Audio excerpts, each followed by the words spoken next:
Suit up, strap in, warm the tires, and leave on yellow. Time for the MitsuTimes podcast. Presented by MitsuTimes.org, the home of the fastest Mitsubishi cars. With your host, Josh. What's going on, guys? Welcome to another episode of the MitsuTimes podcast. Today, my guest is Mr. John Royer. How are you doing today, sir?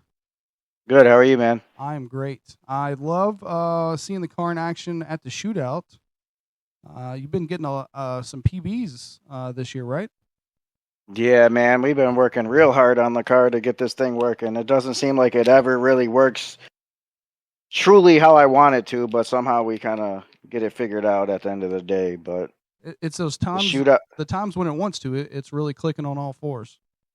There's always been a problem every single pass, though. So, I mean, that kind of keeps me going to like, hey, we can do better because we didn't do this or didn't do that. Or, my recent PB that I got, the 868, I couldn't even get the car up on launch control. I kind of just like held it for as long as I could and I just let it go and it just seemed to work. So, I mean, that was another just lucky thing that I got going. But, hey, I'll take the time and we'll just keep moving forward from that. Yeah. Well, I know this isn't what you want, but I'm glad that it hasn't sold. So it's getting to be winter here. Well, I mean it's 40 degrees right now, so I don't know. I kind of get bored every winter, and I was like, man, let me just see if I can post it up, see if anybody wants it. I posted it up super high, so I didn't want it to go, but if it did go, Right. Cool. I got some money out of it. I was just the car is to the point where it's a race car. You know what I mean? I can drive it on the street just because, the cops don't really mess with me too much. I mean, it's a 92, so I don't really have to worry too much about inspection here. Yeah. But I was just basically looking to get like a street car, something that I could just drive every day. I know back in like 2018 or something, I had an Evo and I had a good time with that car until I was fed up with it. You know what I mean? I think a very fun car is a stock block Evo on an FP Red with E85. I mean, I ran tens with that car all day, beat the living crap out of it every single day, drove it to work every day. Like And it just kept going. It just kept going. It was awesome. So that was my little thing with selling it. I was like, if I sell it, I'll get an Evo again, something I can just cruise around. Don't be stupid and crazy with power and all that. Just something I can enjoy. Take the wife to get some ice cream or the kid or whatever, and come back home and whatnot. And it sounds like you're surrounded by soupy guys where you live, so I think the Evo may be the best fit for you. Yeah, the shop I work at, Dialed In Performance, they specialize in Subarus. So, they specialize in it, but my buddy, him also, the Peasant Evo, Kadani Reyes, he works there also with me, and him and I are the outcasts, sort of say. We have the Mitsubishis, and I don't know, the Mitsubishi, the 4G63 just dominates the Subarus for what we do, so it is what it is. Right. Well, John, let's get into your blue car that you lovingly call the Smurf. Let's talk about the setup on it. So the setup on it right now is I built the whole. Well, yeah, I'll just start with what's in it now. I built the whole motor right before the shootout because I did blow it up at the track. So that was the first time that I ever built my own motor. We actually did it at Kadani's house in his in his garage. I did the whole thing, and so it's got a built motor. It's got MGP aluminum rods, Manley pistons in it. The head's built. Got Kelford cams, Kigley stuff in it. I got JMF top mount, T4 top mount with a PTE 6870 next gen on it. And I went to a mechanical fuel pump. I'm still using a old school FRH intake manifold. Transmission has a whole bunch of goodies in it. I've tried to learn that as best as I could on my own. I do have Andrew Welling's valve body in it, so he's helped me a little bit on the transmission. Oh yeah. Because that was very new to me. I didn't know anything about the auto when I got the car. I just knew that if once I did get it right, that it would be way more consistent than a 5-speed, and that's what I was after at the time. So and on the Link ECU too, right? yes, I am using the Link G4X ECU. For a That's while, I was using ECM Link. okay. You know, it was working for me. Got it figured out. A good buddy of mine, Zach Relford. We were. I met him online, and he was helping me tune the car, and he's stuck by me ever since. And we've been just figuring this crap out on our own, and it's been a nice little ride. So You don't see a lot of DSMs running the Link ECU. no, and I was going to get a fuel tech. I had my mind set on fuel tech. I just wanted some more safety stuff and like being able to log, way more than I could on ECM Link because I was just tapped out, and you can only do so much with it. Yeah. And I was getting to the point where the car is making a decent amount of power, and I need to try to put in some safeties here and there to save it because I've never driven the car turned down. Like this thing is all the way up every single time I drive it. I don't care. I drive the car with no fear of it blowing up. Like it doesn't matter to me. I'm after a time or a goal, and I go get it. You know what I mean? It's always on 11. Yes.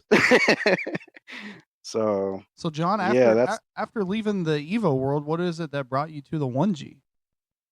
So I got rid of the Evo. So I had the nice setup in the Evo, like I said, the FP Red with E85, all that. Then I got dumb and I got bored. So I built the Evo, and it made, I don't know, it made like low 800s or something like that. And at the time, I think this was around 2019 or something like that. I was very big in street racing around here. Like I would go out every single night, every weekend. Like it's what I did. And I beat a lot of fast cars, a lot of local like 1,000 horsepower Vets, Hellcats, stuff like that. But I just got to the point where I could not launch the car. Like I didn't put enough money into the Evo, into the parts that I probably should have in the drivetrain to get it to do that. But I couldn't get it to launch ever, so I just roll raced it, but I was just starting to tear up transmissions. I think I went through 3 transmissions in a summer. Ooh. And I just didn't have the money to do a dog box. Like I just work a normal job, 9 to 5. I don't make a crazy amount of money, so I do everything for the most part on my own, and I learn as I go. So I was swapping a transmission out on a Saturday or a Friday night just so that I can get out there on Sunday to go race something else. You know what I mean? It's just what I did. So I got tired of that. And then I ended up selling the Evo, and I bought a Galant VR4, and it was number, I think it was 815. Man, I love those things. And I got it for pretty cheap, and it was in good shape, and I started to build that with the leftover money that I had from the Evo and stuff like that. Yeah. And I had a kid come to me, and he wanted the car. I didn't know who the kid was. I don't even know how he got my number or anything like that, but I got a message, and he wanted to buy it, and I had the car in pieces at the time because I was starting to build it. And he paid me for the car without it being done. It was in pieces. He's like, give me the car when you're done doing what you got to do. And I got probably double what I ended up paying for it. So I was happy, So I did that, sold it. And then I found that, then I was like, man, I want to get back into, doing the racing thing at the track and stuff like that, and kind of get off the street. So I got the 1G. I just started scouring Facebook, and I found it in Idaho. So I had a little lead out there. I messaged the guy. Obviously I live in New York, so there's no way I'm flying out there to go see this car. So I got this guy to send me tons of videos. He answered all my questions. it was too good to be true at the time. So I bought this car, had it shipped here, and I'm just praying that it actually is what I was shown, and it was. So I was very happy.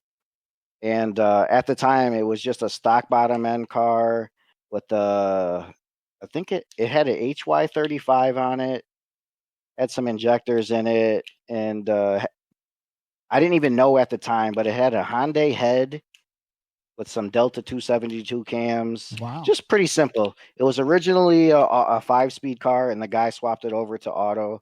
So it had a few of the Morrison fab parts in it already for that, like the shifter linkage stuff and whatnot. But that's how I got it. So I kind of it's funny because I started out with a NA2G way back in the day when I first started driving. I had 2 of those. Then I got a 1G TSI when I lived in Kansas because I was in the Army. I went away to Afghanistan and I bought this 1G TSI. I had it shipped to New York, and my good friend Dan he was helping me build the car while I was in Afghanistan. I think every single day I had a part shipped to his house while I was out there so that he could, get this thing done for me while I was away and I could have it when I got home. But I got that. I think I ended up blowing that up. I sold it. And then I got a bike, and I sold the bike. I got a WRX. Then I got the Evo. So I kind of like worked my way up as I went. I kind of got something better and better and better. Yeah. Then I got the Evo, and then I kind of went back down, and then I'm happy again with the 1G. Like it does everything that I want. It checks all my boxes. So I don't care about the shifting, having the man pedal and all that stuff. I want the car to do what it's supposed to do. Right. So, but yeah, so that's how I ended up getting it. And so did you say that this car was manual when you bought it? Yes, it was. Okay. Yep. I don't know if any, and I could be very wrong, and all the gurus will probably attack me when they hear this, but I don't know if any of the lasers actually came auto, but I could be wrong. Okay. I could be very wrong. I'm sure someone will let us know in the comments. Yeah. So it's a 92 Plymouth Laser RS all-wheel drive, obviously, and yeah, it was originally a 5-speed car. I got it with, I think it had 90,000 miles on it, and I don't even think it has 100,000 on it. Obviously, I don't know anymore. I don't have the original dash or anything like that anymore, but I don't think it has 100,000 miles on it. Rust-free car, doesn't have any rust on it anywhere on the car at all. So that's mainly what I was looking for when I did get it. That's why I went all the way on the other side of the freaking United States, because where I live, good luck trying to find a DSM that isn't freaking rotted out or something like that. So that's about it. So besides the 6870, what other setups have you had on this 1G? So I had the HY 35 setup on it when I originally got it, and it had ECM Link V3, and I taught myself how to tune the car with that, but I did end up blowing the car up in the process. Like I said, I've always ran the car full kill. I've never cared about blowing it up or whatever. Like I was told myself that I'm going to learn and figure it out, because at the end of the day, I ask people for a lot of help. I have a select few people that I do ask, but I end up doing it myself, most of the time. I don't have the money to send it to a shop or whatever to have them do it. So everything that I've done, I've learned on my own or with the help of, some good friends. But I had the HY35 set up. I blew that up. I ended up buying a engine from a guy in South Carolina. It was just a simple H-beam engine. I think it was an off-the-shelf piston. Not even like, it was a Wiseco piston, but it wasn't even like an HD or anything like that. Just some plain Jane engine. I got it for I think like $1,200, and the guy brought it to me without even asking for any other money. Wow. So for $1,200, he brought it to me from South Carolina. It was South Carolina or North Carolina. He was like doing some travels, and it was like kind of along the way, and he just agreed to bring it to me. So at that time, I had a T3 manifold made from a local guy here, and I put a Pulsar 3584 Gen 2 turbo on it. Now, I don't care what anybody says. I got this PTE turbo on the car and it works and, all that and whatnot. But these Pulsar turbos for the price, man, I'll put one of them on the car before I put any one of these other freaking crazy name brand turbos on the car. No kidding. That's just for me. You know what I mean? Like I could buy 5 of these things for the price of what this 6870 cost me. Wow. And I've had just as good luck. You know what I mean? So I remember the first time that you submitted a slip, and I seen that, I thought, what the hell is a Pulsar? Yeah, turbo? yeah. So I mean, like I said, I don't have a crazy amount of money. I try to spend it in the right places and whatnot, and they've worked for me. Now, are they going to work for somebody that's trying to run like 60, 70 psi or something like that? Probably not. You know what I mean? Yeah. So I mean, I get it why those people jump to the bigger name brands, but on that setup there, the 3584, that was a full street car, like full weight, full exhaust, recirculated downpipe, everything. I didn't take anything out of the car. And I went, obviously supporting I had a single Walbro 535 on the car, and I went 936 on the street. Ooh. with the draggy. Not 100% legit, but I mean that's on the street. That's the draggy. I mean that's pretty draggy's damn. pretty legit. Yeah, it's pretty damn good if you ask me. And that was the first time, that I got the car to launch real good. Using some nitrous and all that. But I did split cylinder number 1 in like 3 places in the process. So I mean, I obviously, like I said, I'm learning, and I just had a factory.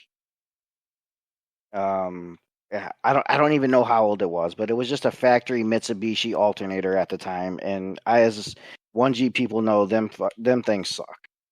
They just don't work for spinning the kind of RPM that we're doing with these things. So the cylinder leaned out. I split that cylinder, and I had to go searching for another motor. And at the time, this was like 3 months before the shootout. So Nate Chrisman from, at the time, Performance Part Out, he was selling his bottom end out of his car. Yeah. And it was a, aluminum rod, decent piston, it was better than the last 2 engines that I had. And I know he beat the living crap out of it, and I was going to do the same. And I got a very good deal on it. I don't remember exactly, but I think I paid like 15 or $1,600 for the thing. I drove down to New Jersey, got it and whatnot, and threw it in the car. And at the time, I was pretty. I was in with Pulsar. They were helping me out. I was posting a lot of their stuff. Where I was working at the time, we were selling their turbos, so I wanted to upgrade the turbo, and I just went to their Gen 3 and the same thing. It was a 3584, but it was a Gen 3. So like one of the wheels or whatever was upgraded. I think it was a turbine wheel, and it just helped it flow a little more.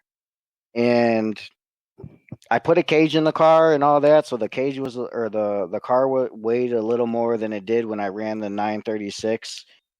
And I got to tune in it. I got it decently good. I tuned it on like 35 pounds at the time. And by then I didn't want to blow it up. I wasn't scared to blow it up, but I didn't want to blow it up. And I was afraid to keep pressing the plus key on the keyboard. So that's when I met Zach. And I was like, Zach, I was like, I don't care what happens. I was like, I just want to crank this thing up, and I'm afraid to. And if you're willing, then I can be your test dummy or whatever you want to do. Like, let's just get it done. So I think that was 2022. That was the first time I raced at the shootout.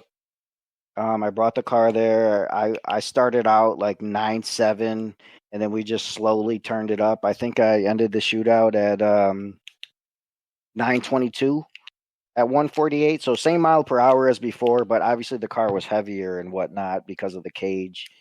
and stuff. But I ended up, I would think I ran, I think it was Street Eliminator at the time.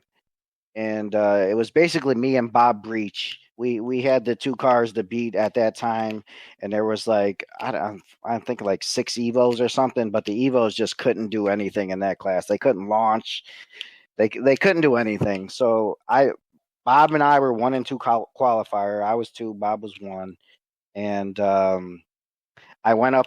I went up against the Evo in eliminations, and I had him easily covered. Like I said, none of them made a good pass the whole shootout, but I ended up breaking my transfer case, and that was it for me. Man. So stock, my whole drivetrain is stock. I have stock axles, stock TKs, stock rear end, and my transmission. I have that's the bread and butter for the auto. Obviously, I have pretty much everything in that. So I have the billet gears, all the goodies, all the good clutches and whatnot. So I've never truly had problems with that until recently, but we can talk about that a little later.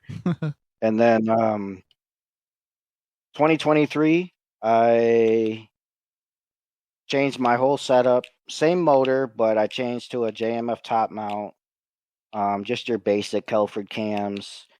I did change to a MagnaFuel 750 fuel pump at the time. And then I put a fuel cell in the car, obviously, to run that. And I changed to Pulsar's version of the S369. That's when I went to the Link G4X ECU. And I had a little extra money to spend. So I figured, let me upgrade the ignition. Because at the time, I was using stock ignition with the R2 box. Wow. And it was working for me. I see all these people that have all these problems and whatnot. I guess I just got very lucky with it. I never had issues with it and whatever. But I did upgrade the ignition, and I went to I guess you could call them the baller IGN-1A coils. I had misfires the entire year with those coils. No kid. I changed harnesses, grounds. I lost so much sleep over the car that year. I was constantly on the internet looking for things, trying to find answers. I just couldn't get the things to work for me for whatever the reason. Do yours sit on top of the valve cover? Yes. Yep. I've heard Josh from Haltech told me that sitting on top of the valve cover, it causes them to break up, get some kind of false signal or something like that. So maybe that's something to look at. Maybe so, but so I did bring the car to the shootout that year, even though that it wasn't running properly, just in hopes that I could click off a time or something like that. At the time, my goal for the car was to run an 8-second pass. I already ran the 9. I upgraded everything else. I'm like, let's try to run an 8, whatever. So I brought the car there still. Zach was there at the shootout trying to help me do things. So I think it was, oh man, I forget his name.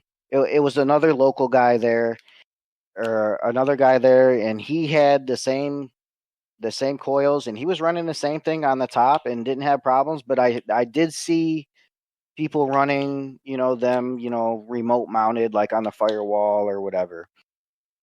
So, like I said, I don't know what my issue truly was. I think at the end of the day, I don't think that the ECU could keep up with the 5-volt signal going to the coils. Yeah. I think I maybe needed to wire in a resistor or something like that, but I just gave up. I threw that ignition setup out, and I went to Warren from Anti-Lag Racing. I got his ignition on the car. I didn't make any changes to the tune or anything. I threw the ignition on the car, and the car has worked great ever since. So shout out to Warren. I talk to Warren on the phone. I text him a couple times a week. Like, he's a very good guy. Them guys all over there are very great. I like talking to them. They're good people. Absolutely. So this is 2024, beginning of 2024, obviously this year. So I got the ignition on, same motor. I got the S 369 on there, and we're gonna go to the track and we're gonna see what happens here. Hell yeah! So I take the car to the track. I don't remember what my first pass was. I think it was 9. I think it was a low 9. Then I went 9.0, and then I went 876. But the car blew up at the 1,000-foot mark. At the time, like I said, with the alternator, I did upgrade my alternator to a MCR 160 alternator. The single wire GM one or whatever. And I was having very good luck with it, but I noticed the more and more I was using it and the higher I was revving the car out, it just wasn't keeping up. So I made 3 passes that night. Each pass, I could see the voltage dropping, and we knew what was coming. But it was going faster and faster, and I wasn't gonna give up. We were there, and I'm like, we're gonna do this last pass here, and we're just gonna send the house. So I turned it up on the highest map that I had, and I think it was 55 pounds or something on this Pulsar turbo, and I just let it eat, and it went and blew up, and I got my slip, and I didn't even care that it blew up. So, but this is in June, so here I am again, scrambling to, get the car ready to go to the shootout again. And I told you, so the setup in the car right now is what I said in the beginning with the 6870 and whatnot. And while I was putting the motor together, I had the engine out, or the transmission out, obviously, and I was just like, it's out. Let's just refresh it and make sure it's good. Going to the shootout, so I don't have any issues. So I get the car, on the dyno. I think it was the Friday night prior, like the week just before going to the shootout. I'm tuning this car on the dyno at 1:00 in the morning, like just scrambling, trying to get this thing done. Grinding. And what's that? So you were grinding. Oh man, it was 2 months of grinding. I don't know if I slept more than a couple hours each day. So, because I was we were trying to get my car together and then Kadani's car together, and oh my god, it sucked. It really did suck. But I had the transmission apart. I refreshed it, got it in the car, on the dyno. Everything's working as it should, and I'm happy. And we get to the shootout, and the car could really only race it in the quick 32 class. And I was just happy to be there and to, be racing with some of those people. And first round of qualifying, I raced against Wild Evo. And like I said, it was just cool being out there with those guys. And I go to launch the car. The car launches good, first gear, obviously. And I hit second gear, and I had nothing. Hit third gear, and then third gear was there. So I had a transmission issue. The car still trapped 150 miles an hour on the pass, but it only went 10-0. So for the rest of the time while I was at the shootout this year, I just had tranny issues, and I broke a transfer case on a launch, and it was just a crap show. So I got it back home, and I got the transmission band-aided enough to make it to the track again. And that's when I went 868 at 154. So that's my fastest time now. I don't really know what my goal is, sort of say, for how fast I want to go and whatnot. I wanted the 8, so I got that. But, I mean, that's where I'm at with the car right now. So this episode of the MitsuTimes podcast is brought to you by RP Motorsports. Born from the love of cars and a passion for performance, RP Motorsports is a licensed automotive mechanical workshop and parts supplier based in southeast Sydney, Australia, specializing in performance vehicles. With over 20 years of experience, the team at RP Motorsports have built up a wealth of knowledge that allows them to tackle almost any job, from simple servicing tasks to full house performance builds with confidence and precision, delivering results above and beyond expectations. Experts in performance upgrades for all makes and models, including Evo and twin clutch SST gearbox specialists. If you're looking to boost your car's performance and reliability, RP Motorsports can make that happen. Find out more about their products and services at rpmotorsports.com.au. Well, you think We'll see looking what back happens. on it, after selling the Evo and going through the other cars, if you could, go back in time and pick this car up, you think you would do the build exactly the same way?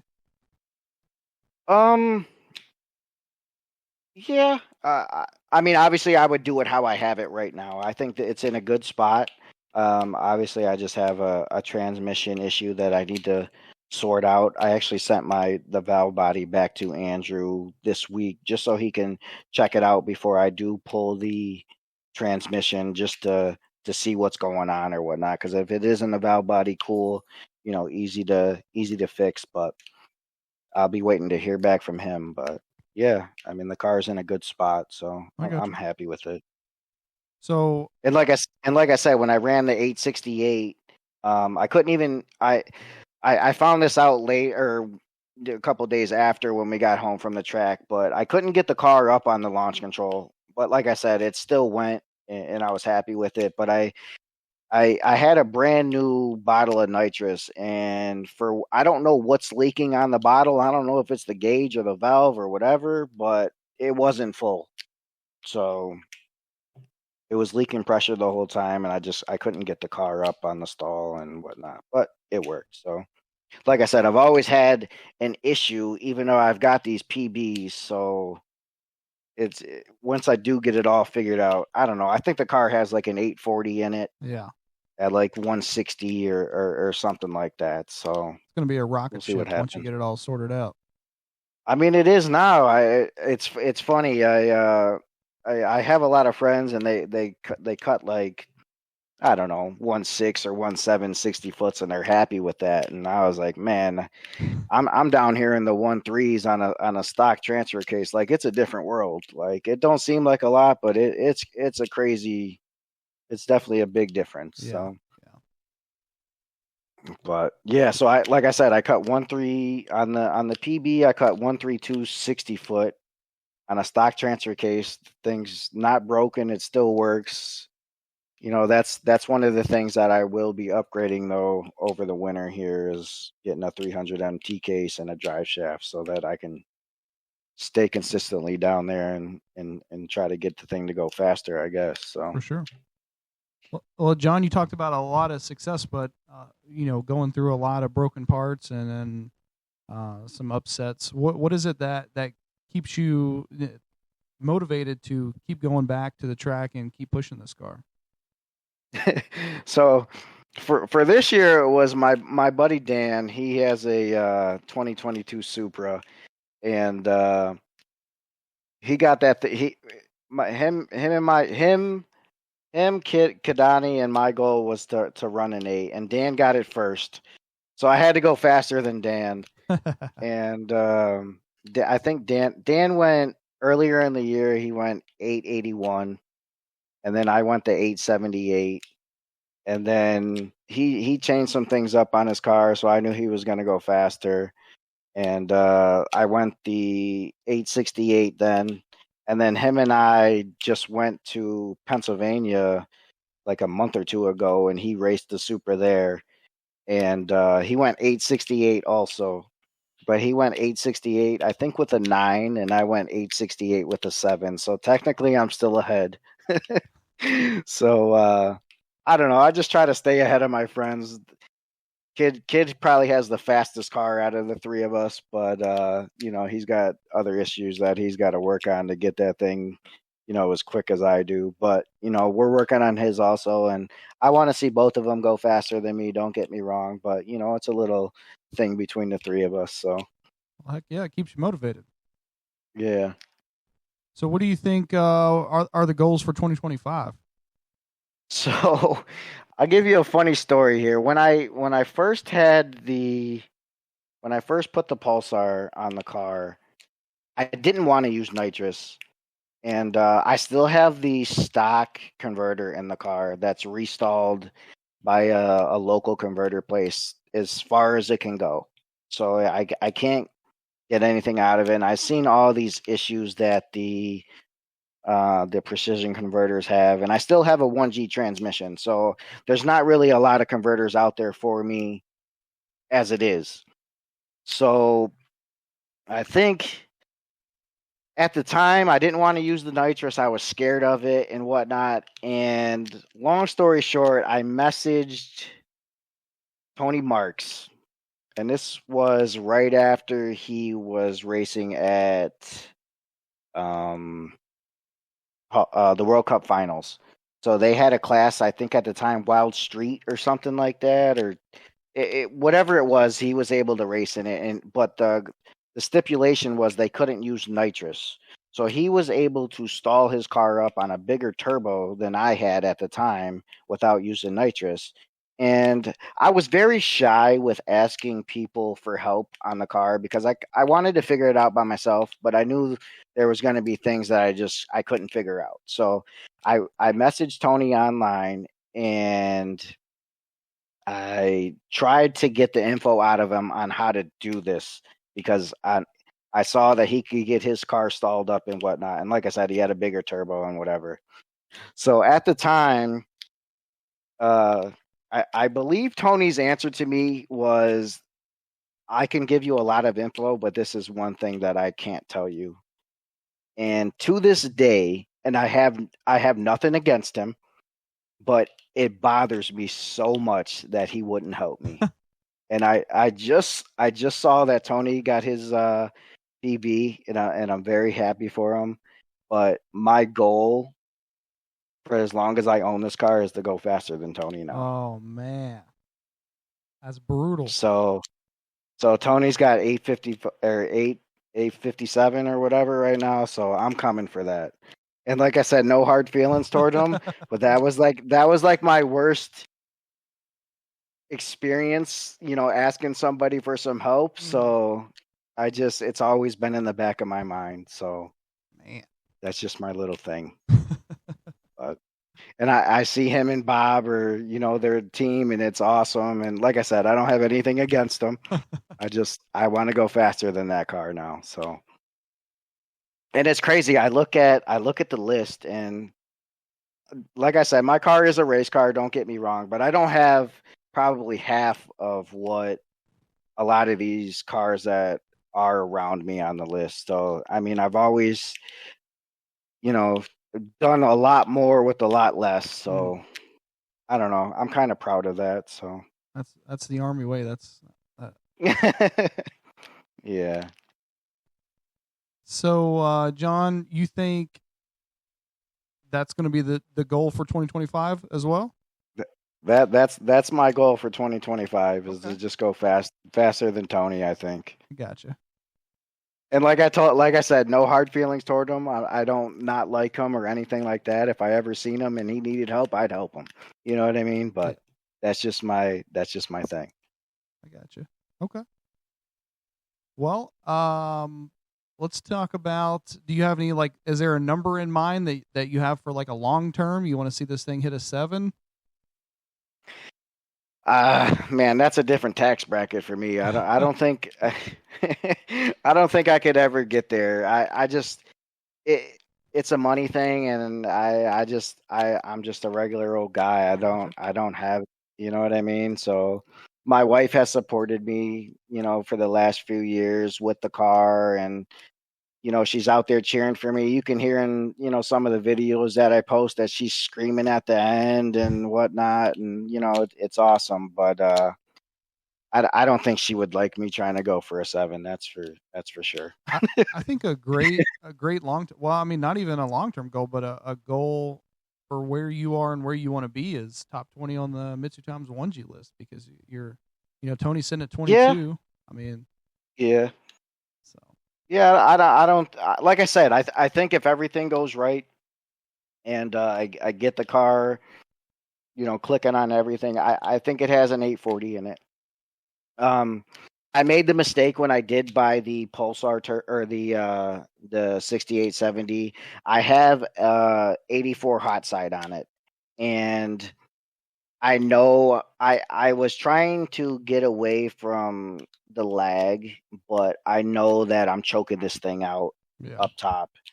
And so that's another thing that's kind of hindering me. I'm gonna get a new intake manifold because I still have that old school FRH, and it's working, but I know I can get something out of that and whatnot. So yeah, I think clicking on all four cylinders and doing what I know it can do, I think the car can do in the 840s. So Well, that's definitely that's super that. exciting. I mean, that's up near the top 15. So yeah, that would be So awesome. yeah, like I said, the drivetrain's still stock. I can't.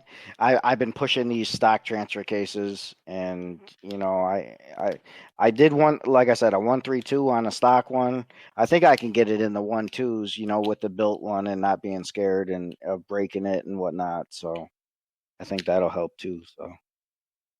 So John, you've been around Mitsubishis for quite a while. What would you, if someone out there they're just bought a 1G that's kind of stockish, or maybe they're stuck somewhere in the 10s, 11s, and they want to get up to where you are, what advice would you give them for their build?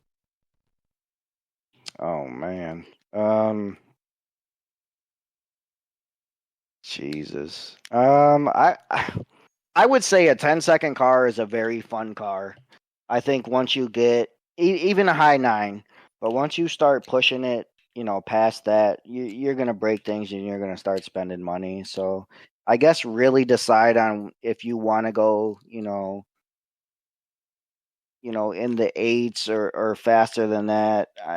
Like I said, I think not. I think the high 9s for an auto car, you can probably beat the crap out of that thing every day. You can run you don't have to have the craziest motor in it. You can have, like I said, I did it on the H beam, off the shelf Wiseco piston, just simple, very simple stuff. You know what I mean? Like, and get a tuner that is willing to help you, even when you message them at 8 o'clock at night and you just want to ask some questions. I know a lot of them are busy and whatnot, but a good tuner and someone that cares it really helps with what you're trying to do. For sure. So I guess that's what I would start with would be a good tuner, someone that's on your side, someone that wants to see you succeed, not just look at you as another client, sort of say. But I'm very lucky to meet Zach and my other buddy here, Joe Ferrari. He's helped us also with the Link ECU, just being able to set up just simple things with it that he knew that we didn't, because the Link G4X was new to me and Zach. So it's just anyone that's willing to help. Also, just if you have a goal, man, stick to it. Don't be afraid of it. I mean, if you don't get it your first time out or nothing like that, just keep pushing along. Like, good things will come. Okay, I like it. So we talked about you had the Evo, you had Galant VR4. Obviously, you have the 1G now. Is there any other Mitsubishis you had in between that you want to talk about? Like I don't know if we can't call them DSMs, but I had two non-turbo ones. That's when I was first started out driving when I was 16, and I thought that they were amazing. I didn't even know about the turbo ones or whatever at the time. Yeah. So I started off very similarly. A 428 2G. I had no idea there was a turbo version. It's funny. I put a nitrous kit on that, on one of those, and I went like a 14, and I thought it was the fastest thing in the world. So it was kind of fun. Hell, back in those days, that was probably pretty quick. I mean, I thought it was quick for a non-turbo. Yeah. You know what I mean? So it is what it is. I don't know if there's any records or anything, but it was fun at the time. So, John, what events can we come out and see the Smurf in action in 2025? Man, like I said, the car is probably just gonna sit until I bring it to the shootout. Like that's pretty much the only thing that I do go to. I maybe will try to go to some of these local no prep events that I have around here, but they kind of hate me, being that the car's all wheel drive Right. and it's on a Hoosier QTP and stuff like that. give me all these stipulations that I got to try to follow, and it is what it is. Takes the But fun out of it. I did like I said, Andrew Welling, he does my valve body, and we did take overdrive out of it, and I could drive it on the street, but driving it at 65 mile an hour on the expressway is like 4,000 RPM and Right. whatnot in third gear. So I am having overdrive put back in it, just so maybe I can go cruise out on a Sunday night and see somebody out on the expressway or something like that. So Yeah. I don't know. Get some highway kills. Yeah, from like back in the day. So I don't know. I kind of miss that. I know you got to be careful, and I see a lot of these guys crashing and getting hurt and whatnot. But it's kind of the risk we take. Right. But, You could do that at the track too, though. yeah, you can 100%. Well, John, where can people find and follow you on social media? I have Facebook, obviously John Royer on Facebook. I do kind of keep track of it. I do check out, all the friend requests and make sure that you're not like a fake person and crap like that. I don't know. I'm kind of weird about that stuff, but I got Facebook and then obviously Instagram. I think it's 92_ DSM Yes. URF. So. There you go. So yeah, I'm on there. I do post, a lot of my car stuff on Instagram and whatnot. So you can find me on that. That's pretty much it. I don't use Twitter or anything like that. So. Well, John, you said you got a lot of friends helping you out. Is there anybody out there that you want to give a thanks or a shout out to for getting the car where it is? I'd like to thank Dan. He's been there since day one with me. Like I said, he helped me back ever since I've had cars. Dan's been there, and his dad's helped me with the transmission. His dad George. So I'd like to thank them too. Obviously, Kadani. He's one of my very good friends. Dan and Kadani are one of those guys that would just drop whatever they're doing and help you if they could. Obviously Zach and Joe for helping me tune the car. And then I'd like to thank another DSM guy, Ron Payne. He's local to me. When I blew the car up when I went 878, Ron was actually there at the track, and Ron offered, so the block that's in the car and the head that's on the car, Ron just gave to me. He gave me a block. He gave me a crank. He gave me a head. He just wanted to see me do good, and I truly appreciate that. He didn't want a penny from me. He gave me all the stuff, and he said to just get back out there. So that means a lot to me. And then obviously my wife. I know she doesn't like that I spend all this money on the car and all that stuff, but she's there with me at the track, and she's screaming for me to do good and all that. So it's pretty cool. So that's about it. I have a small circle, but everybody, in that circle, they help me out a lot. So, nice. Well, man, it's been an honor having you on the podcast. I really appreciate you taking the time to come on here and tell the story of both yourself and the Smurf. And I can't wait to see some more PBs from you. All right, man. Thank you. I appreciate it. Yes, sir. I'll see you at the shootout, if anything. Alrighty. Sounds good. Later, man. Later. Hey, what's going on, guys? It's Josh from MitsuTimes. One last thing I wanted to add to this episode. Anybody who has a card of their car, a MitsuTimes card, and comes on as a podcast guest, you're going to be able to type in podcast, their episode number, and get $2 off, plus you're guaranteed to get one of their cards. So if you go and buy a pack of trading cards and type in podcast 137, you're going to get $2 off your order, plus you're going to get a guaranteed to get a John Royer card. Thank you for listening to the MitsuTimes podcast. Check out our Instagram and Facebook for daily updates. Get added to our list by going to MitsuTimes.org and clicking Submit a Slip. Thank you to all of our sponsors.